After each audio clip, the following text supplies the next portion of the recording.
The Bible begins with a short phrase, in the beginning, everything was darkness and void, without form. It was chaos. And we had the word chaos in one of our songs. And I delight when we are leading into these moments of thinking about the things of God, how our songs set that up in the various interpretations. As a congregation, you do a great thing that not many folks have learned yet how to do, is not only do you listen to the minister share the minister's thoughts about what matters, but you let the members of your song group and you let the announcement people, you folks have a good way of talking about your own faith. And that's so very, very important to learn how to talk about our own faith. But in the beginning, it was chaos. And in the beginning, in the Hebrew, doesn't mean a long time ago. It doesn't mean far, far away. What it means is a lot like what Monroe mentioned about the fairy stories and such. Once upon a time. In other words, in the beginning is an imaginary phrase which indicates, let's start here. And the starting here in the Bible is where everything is dark and confusing and chaotic.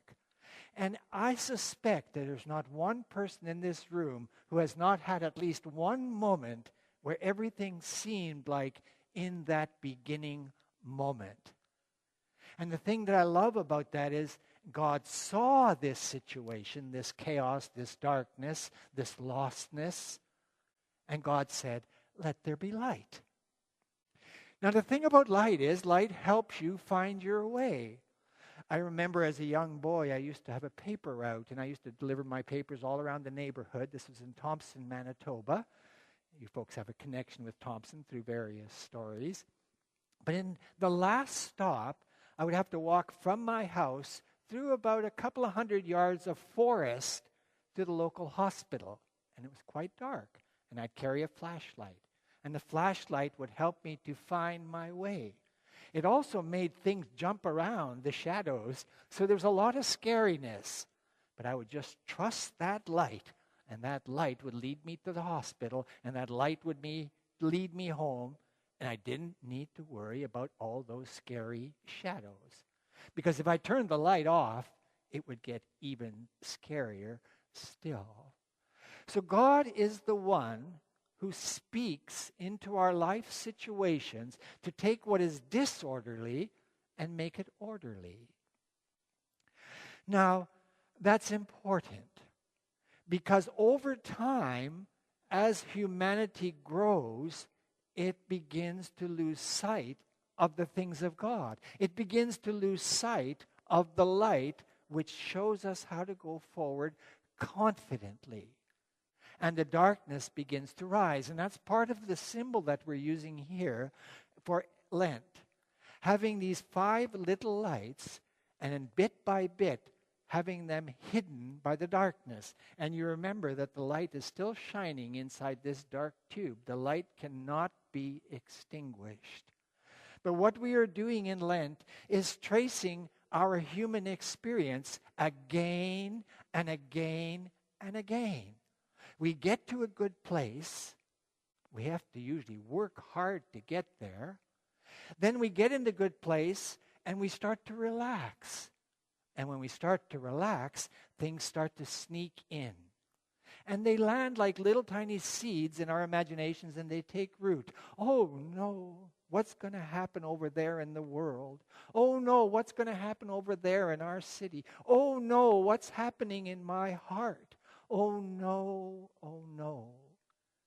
And then the remembrance. But God is with me. Now, when I speak about God being with me, I've struggled with this for much of my life. And I would like you to know that this God is invisible, but wholly present. And I'd like to just pick up the psalm where it speaks about the creation of God being very, very good and being a very healing thing. And I'd like you to know that the natural order is where we as human beings belong. We are nature. This is biology. It's also psychology And that's where the problem comes sometimes.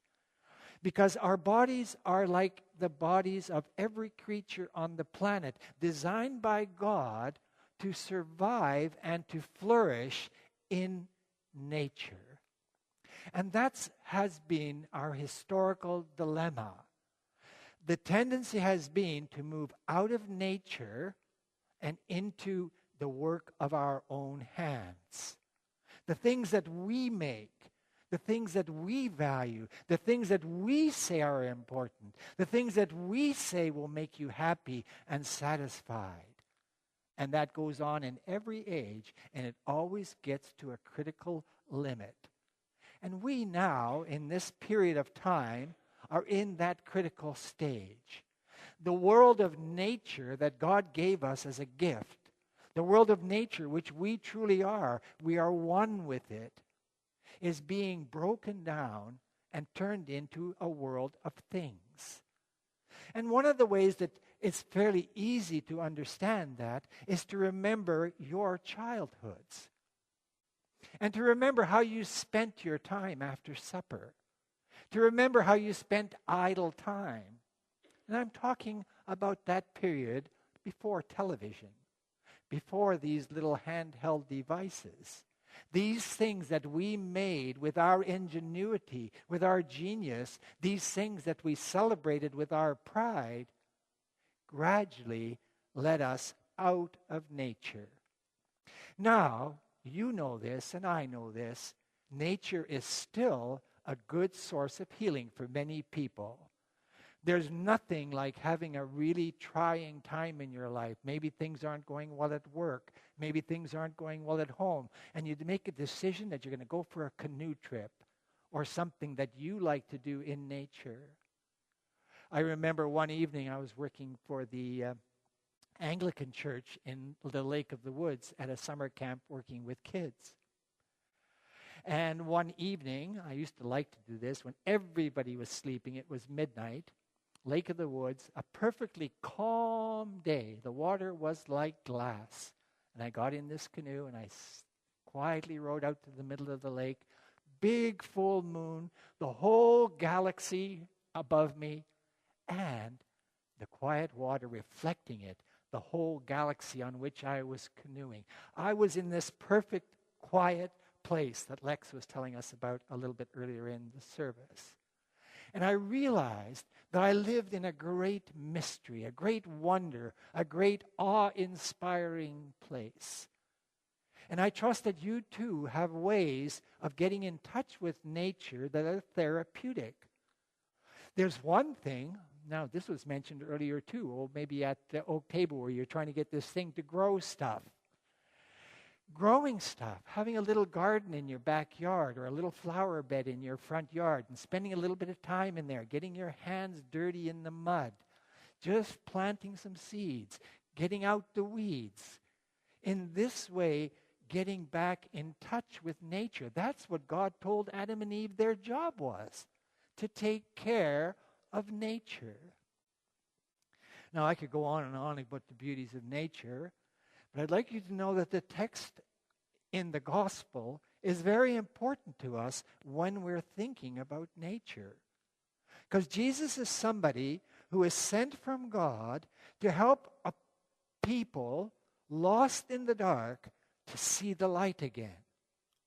And he goes in the temple one day and he gets very angry.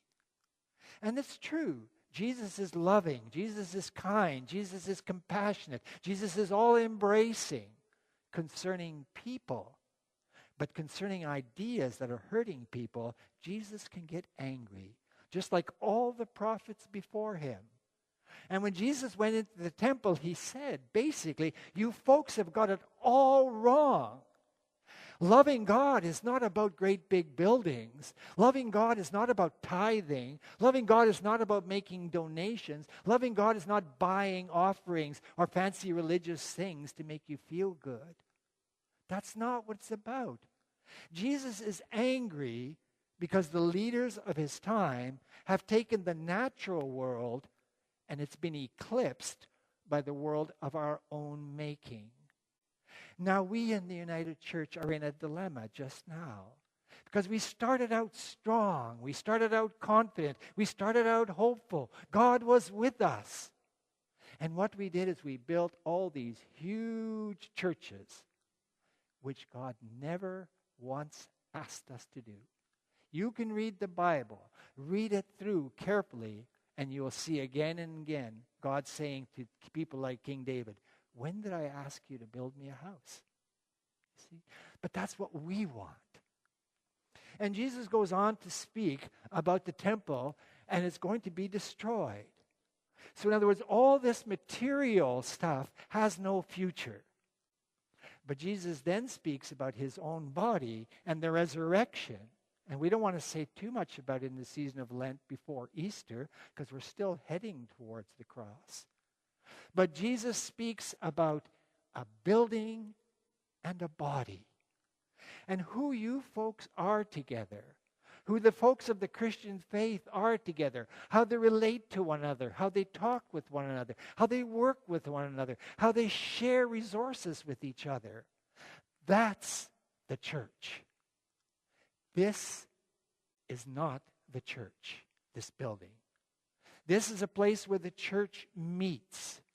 And what Jesus is perplexed about and angry about is that the priests and the people who are doing very well by the temple, thank you very much, these folks are in it for themselves, but they have forgotten that God's love is not for the temple. God's love is for the people in the land. So we gather together in a space to strengthen and encourage one another. Then we go out to strengthen and encourage others.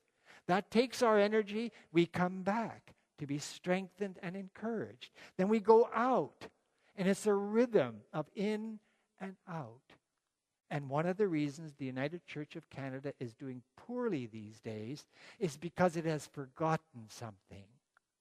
It has forgotten that it's about the good news that God gives us in the person of Jesus, who is animated by the Holy Spirit to liberate people from the darkness so that they can live in light. Now, I'm passionate about all these things, and I suspect many of you are wondering about the future. Where is it going? And I will tell you, materially, the future is going to the same place as sunflowers go. This is another example I like to draw on.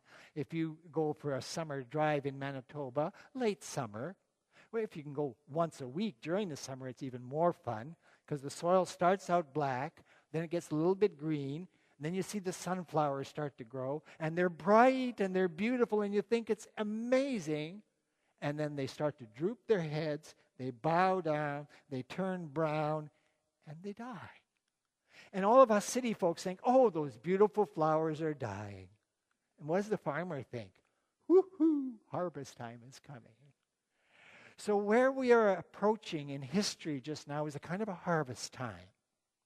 And the harvest time is going to be a separation between those who are directed spiritually and those who are directed materially.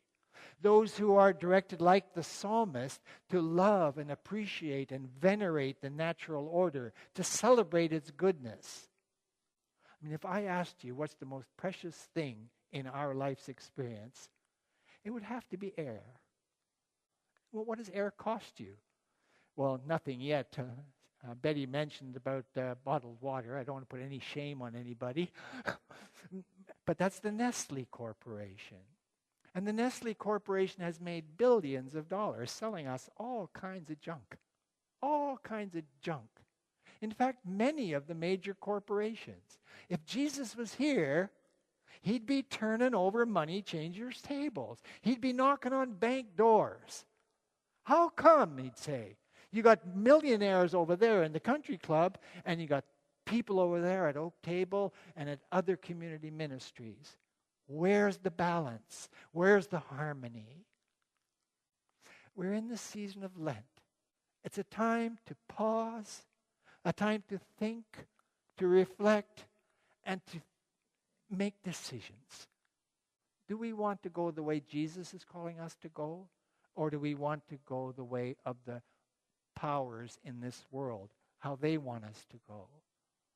And I am trusting that you as a small community of persons are looking for the inspiration of Jesus so that he might be your example. And I'm very aware that in the modern world we talk about male pronouns a lot. That's getting out there. He. I'd like you to know that I've read the Bible fairly carefully, and I suspect that most of what Jesus knew, he learned from his mom. You see, he was totally different than all the men of his day. He was kind, gentle, caring. In fact, he said one time, I'm not somebody who sits down to get served. I'm somebody who works in the kitchen and brings the food out to serve others. So the feminine sensibility is very important for us to recognize, even if we don't talk about it all the time. The God's Holy Spirit comes to us in the way of a mom. There. Are you okay? Come on, let's do something. Let's work. And God gets us engaged. So I'm hoping that today you are very aware of the darkness in our world, but even more, I trust that you're very aware of the light of God's love that lives within you to comfort you, to encourage you, to strengthen you, and to make you able to do for others as God has done for you. Grace and peace be with you. Amen.